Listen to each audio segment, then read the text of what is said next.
Assalamualaikum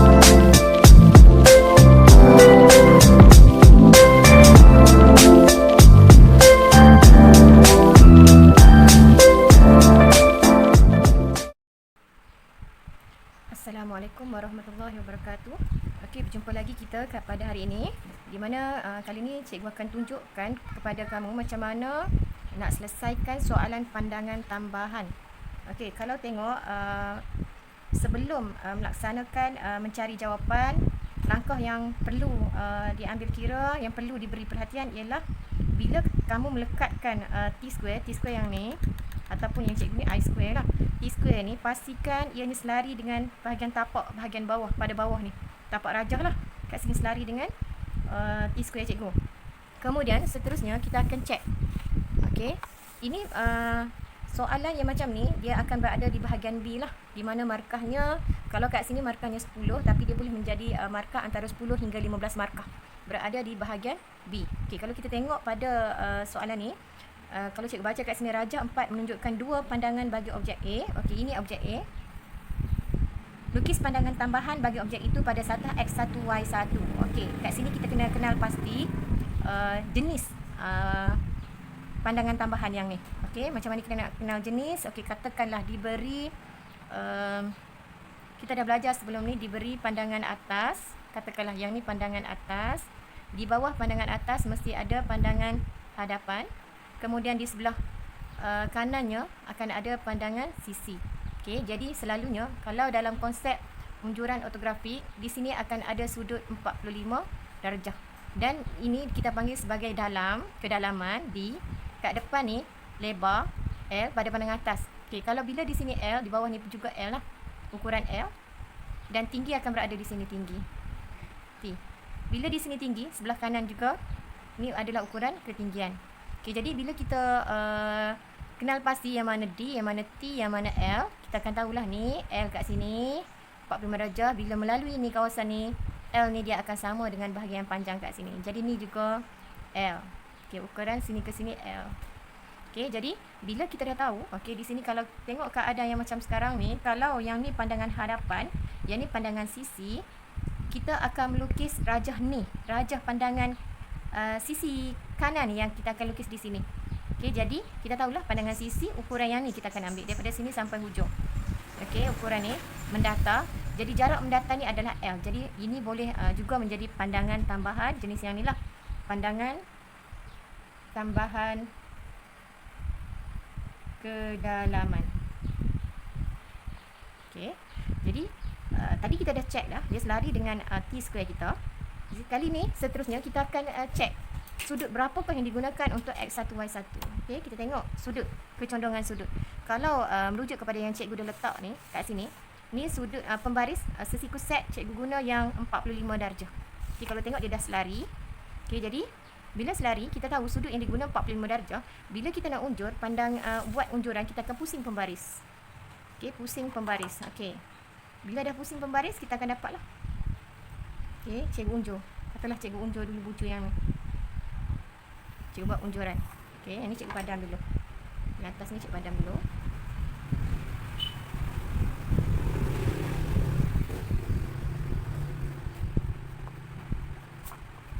Okey. Okey, katalah cikgu nak bucu yang ni. Okey, unjuran yang ni kita kena tahulah. Yang ni kalau cikgu letak ini satu, ataupun senang kat sini lah. Bucu bawah ni. Ini satu. Belakang ni dua. Okey. Dan di sini 3, 4, 5, 6, 7, 8, 9, 10, 11. Okey, kat sini ada 11 lah. 11 bucu, 11 nombor. Jadi untuk pada pandangan sisi, kalau cikgu sisi kiri ni ataupun pandangan hadapan tadi, sisi kiri lah. Kalau hujung ni, biasa kita tengok arah sini. Yang ni, arah A ni, pandangan A kita ikut arah yang ni ke sana. Jadi kita akan dapat yang bawah ni ialah poin 1 dan 2. Okey, ni 1 di hadapan, 2 di belakang dia. Daripada arah ni kita melihat nombor 1 di hadapan, 2 di belakang. Jadi bila kita nak unjur, kat sini cikgu dah buat garisan unjuran. Pastikan sudut kat sini 90 darjah. Okey, serenjang dengan X1, Y1. Okey, ni step yang kedua. Yang ketiga, kena tahu di mana kita perlu letak satah rujukan. Yang ni adalah satah tambahan. Yang ni namanya satah tambahan. Satah rujukan kita boleh berada secara tegak, berada di kiri ataupun kanan pandangan sisi. Okay, katalah cikgu nak letak kat sini. Okay, satah dia mesti tegak. Okay, satah dia tegak. Cikgu letak kat sini. Dia bebas. Nak letak kat sini boleh, kat sini pun boleh, kat sini pun boleh, kat ujung ni pun boleh, mana-mana saja. Tapi kalau letak kat sini, cikgu letak kat sini X1. Okay, X1 yang ni kat sini, Y1 di bawah. Y1. Bila kat sini X1, Y1, jadi kita akan tahulah, kita akan ukur benda ni, lukis di bahagian bawah. Seolah-olah X1, Y1 ni, kita bawa garisan ni dengan gambar ni sekali pergi ke sini, berhenti di X1, Y1 kat sini, rajah ni akan berada di bawah. Di kat sini. Kalau kamu letak X1, Y1 di hujung ni, kat ujung ni, X1 ke atas, Y1 di bawah, seolah-olah kamu melukis di bahagian atas kat sini. Okey, jadi satah rujukan. Okey, yang ni nama dia satah rujukan. Satah rujukan ni bebas, tapi mesti diletak secara menegak. Dilukis secara menegak pada pandangan sisi yang kita nak lukis di sini nanti. Sebab apa cikgu letak kat sini? Sebab yang ni, garisan ni, kecondongan ni dia ikut garisan ni. Jadi yang ni yang kita akan lukis kat sini. Okey, dia nak tengok bahagian mana pada satah tambahan kita, pada satah condong atas ni. Dia nak tengok bahagian permukaan atas tu. Jadi kalau pandangan sisi dia akan nampak yang ni. So bila view, ambil view kat sini, yang ni akan kita letak kat sini. Okey, jadi cara dia yang ni kita akan tunjukkan lah. Katalah cikgu nak tunjuk macam mana nak cari titik 1 dan 2. Okey, panjangkan dahulu. Sebab apa? Cikgu nak ambil 1, 2 kat sini. Ni 1, 2. Jadi 1, 2 pada rajah ni dia berada di sini. 1, 2. Okey, ni cikgu dah unjuk dah. 1, 2. So kita nak ukur. Pastikan menggunakan, kamu ukur mesti menggunakan jangka lukis. Okey, jangka lukis ni letak di satah rujukan, jangan ambil secara menyerong. Okey, mesti ambil secara mendatar lah. Katalah kamu nak cari poin nombor 2 kat sini. Ukur betul-betul titik 2. Kat sini ada unjuran 2. Ni satah rujukan kita. Ini satah ni satah tambahan. Letak atas satah tambahan, ni poin 2 dah. Okey, kita akan dapatlah kat sini titik nombor 2. Ini titik nombor 2. Atas unjuran 2. Okey, kalau nak cari nombor 1, kaedah yang sama letak kat sini. Ambil betul secara tepat poin nombor 1 dan letak di satah tambahan. Kita akan dapatlah atas ni akan ada poin nombor 1. Okey, itu nombor 1. 1, 2 settle. Okey, ini dah. Okey, untuk poin nombor 3. 3 pada rajah ni dia berada di sini 3. Okey, belakang 3 ada 10. Belakang 3, pandangan ni kita akan tengok arah ni. Y. Ni arah Y. Arah sana. Ke sana. Jadi 3 depan, belakang 10. 3. Belakangnya ada 10. Okey, kita tengok pada titik ni, kalau kamu unjuk, dia akan sama dengan kawasan ni. Ni 3. Pada arah X lah. Ada pada arah A. 3. Kat sini 10. Ni 3. Yang ni 10. Okey, jadi kena buat unjuran. Okey, nak mudah, nak cepat, ke semua poin ni kamu unjuk lah.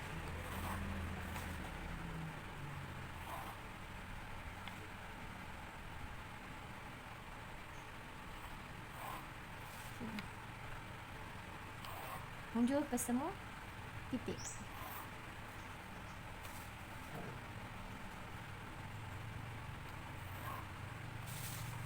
Okay, cikgu ambil semua titik ni cikgu unjuk. Okay, jadi 3 dan 10 berada di sini. Kita akan angkat unjuk kedudukan 3 ke hujung ni. Dia sentiasa ambil serenjang ke sana. Okay, jadi bila nak cari titik 3 dan 10, garis sampai hujung, ukur jarak. Kita ukur jarak tu ke 3 dan 10. Okey, tengok unjuran. Ini 3, unjuran 3. Kita lukis ke bawah lah. Okey, ini titik 3. Dan ini unjuran 10, jarak yang sama. Dan di sini 10. Kita dapatlah titik. Ini titik 3, dan ini titik 10. Okey, 3 dah, 10 dah, 1 dah, 2 dah. Okey, seterusnya nombor 11.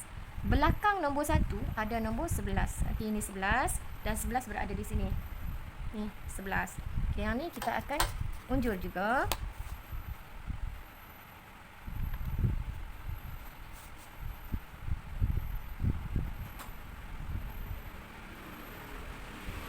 Jadi unjuran ni sengit.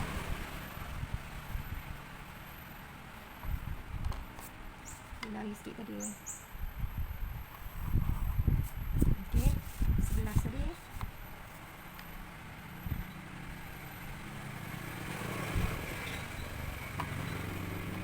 Okey, kebetulan lah nombor 11 dengan titik ni dia satu segaris. Okey, ini 11, kita nak cari 11. 11 jarak daripada sini ke poin 11 lah.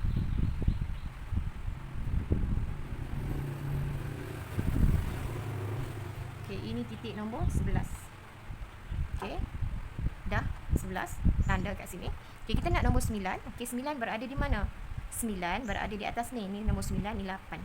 9, 8. Pada pandangan ni, dia akan kita tengok ke arah sana. Ini 9, ini 8. Tengok arah sana. Arah sana pada view A, kita akan nampak view X. View A tadi, A kita akan nampak 9, 8. Okey, 9, 8. Yang ni pun sama. Kena garis lah bagi rapat dengan satah rujukan kita. Sebab kita nak ukur jarak. Okey, ambil daripada sini. Kalau nak nombor 9, ukurlah ke 9. Letak di sini. Dapat nombor 9. Okey, nak nombor 8. Untuk cari nombor 8.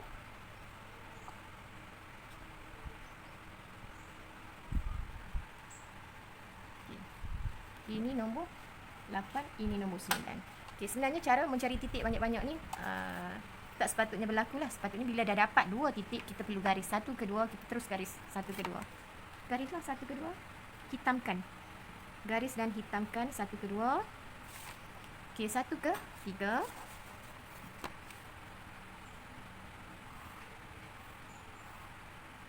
3 ke 9. Tanda dibongkar ni, tanda 3 ke 9.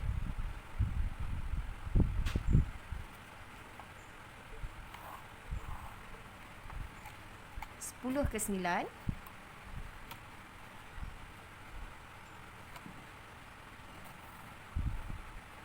9 ke 8.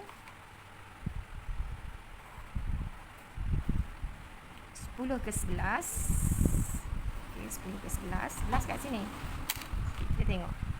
Apa yang sepatutnya jadi dengan 10 ke 11? 1 ke 11. 1 ke 11 kat sini.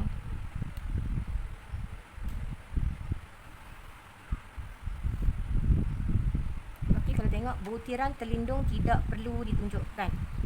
Okey, untuk kes ni bila kita tengok daripada arah satah condong ni,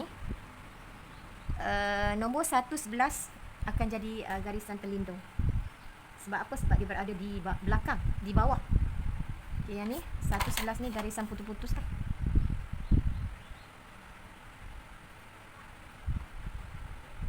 Terlindung, tidak perlu ditunjukkan. Okey, tidak perlu ditunjukkan. Jadi tak perlu lukis lah. 1 ke 11. Okey, 1 11 andai kita dah cari, tapi tak perlu disambung lah garisan 10 11. 3 10. Okey, 3 10 nampak lah sebab kita tengok daripada sini. Jadi garisan dia lurus. Okey, macam tu. Okey, yang ni permukaan ni yang ni. 3 9 10, 3 9 10 kat sini. Garisan 1 2 dah ada. Garisan 9 8, 8 dia bersambung dengan 6. Okey, kita belum cari nombor 6. Jadi kita cari nombor 6. 6 berada di sini. Ini 5. Kat sini 4. Okey, 6. 6 kalau diunjur 6 berada di garisan atas. Okey, ini titik nombor 6.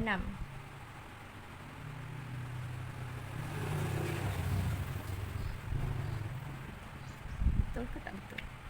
Betul. Depan dia, belakang dia ada 5. Arah sana kita akan nampak 6, 5. Sana ada 7. Kat sini ada 7. Okey. Kemudian 4. 4 bawah dia, di sini 4. Kat sini 4. Okey, jadi kita cuba cari dulu nombor 5, 6, 7. Nombor 5, 5 kita berada di sini. Di atas satah rujukan kita X1, Y1 ada 5, ada 4. Okey, 5. Ni unjuran 5. So, kita dapat kat sini lah. 5. 4 ni unjuran 4. Atas satah rujukan lah. Jadi, kita akan dapat kat sini 4. Okey, 4 dengan 5 sambung. Sambung. Garis. Kemudian 5 bersambung dengan 6. Okey, 6 kita belum cari. Cari 6. So, kita cari ukurlah jarak 5 ke 6. Okey, jarak dia macam tu. Letak atas unjuran 6, 5. Atas ni ada 6. 6. Garis 5 ke 6.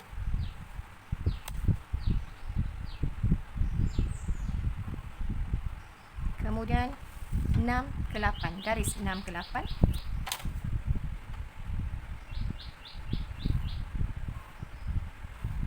6 ke 8. Okey, lagi 4 ke 2 ada lengkung. 4 ke 2 lengkung.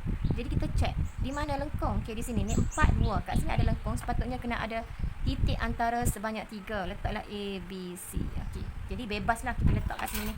Bebas, katalah cikgu letak di sini A B C. Okey ni. A B C.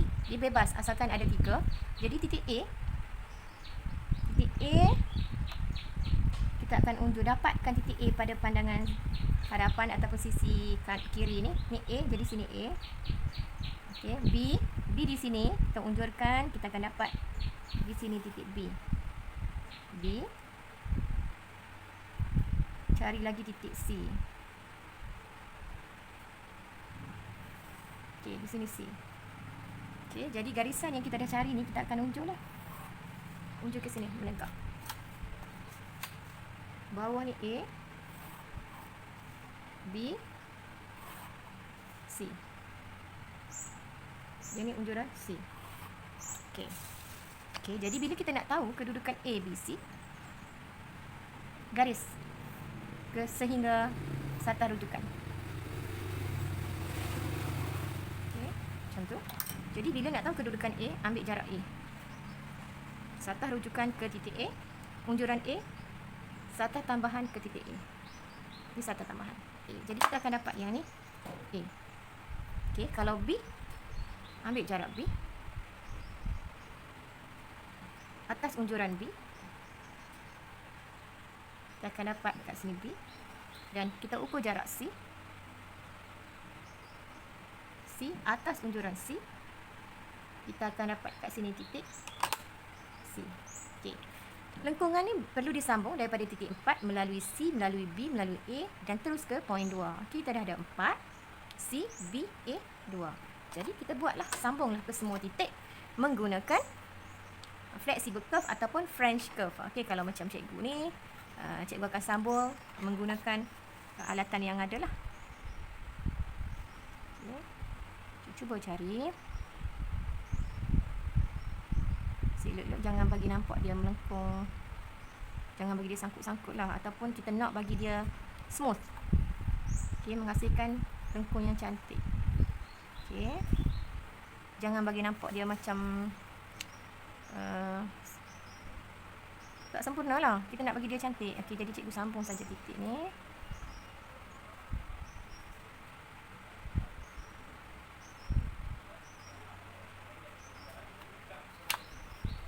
Nak ke nombor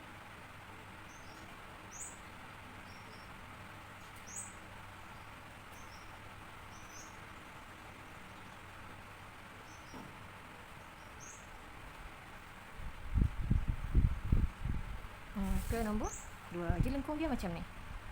Okey, cikgu dah cari tadi kalau 7, 5 dah, 2 dah, 6 dah, 7 belum.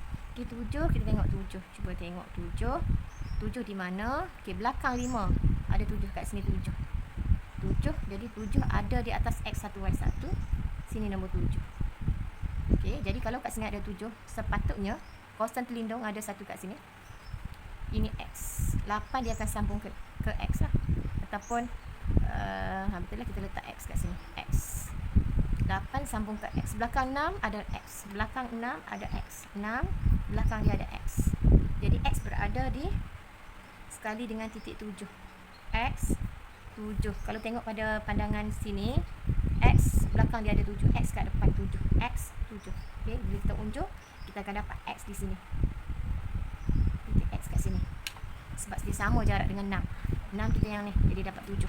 Okey, sambung X ke 7. Kemudian sambung 7 ke 5.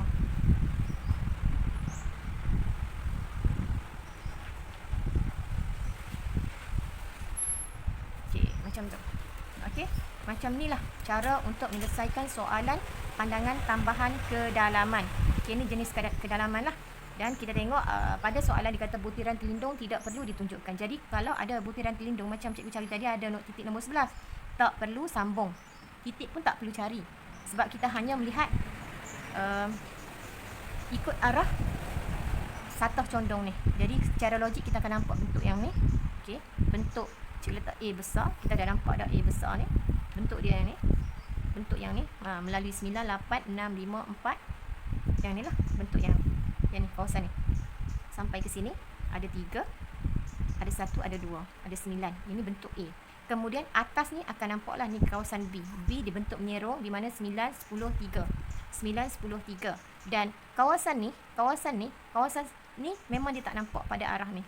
Sebab tengok kalau kita sambung tadi pun nombor 1, kawasan dia 1, 11, 10, 3. 1, 11, 10, 3. Dia berada di belakang, di bawah. Jadi kita akan nampak, tak perlu lukis. Kecuali kawasan C yang ni. Okey, kawasan C ni akan nampaklah sebab kita tengok daripada satah condong ni. So kat sini C. Okey. Itu sahaja untuk hari ni. Sekian.